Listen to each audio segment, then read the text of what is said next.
Hey guys, what's up? In this tutorial we're going to break down for you how you can assign a password protection to your lists on Microsoft List, for example, to restrict access to it. So let us get started. Head over to your list on Microsoft Lists. Here guys, click into Share here at the top. Navigate to the gear icon.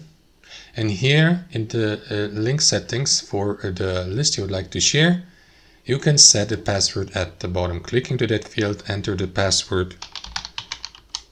You will see the password strength below. So make sure that you memorize it, of course. I'm going to remove that password. And after that, click into apply so that it will be applied.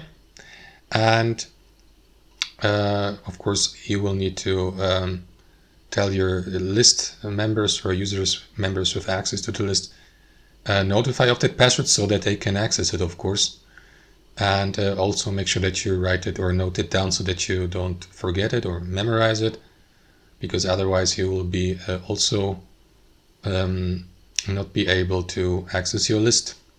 And that's how it works, guys. So thanks for watching and have a wonderful day.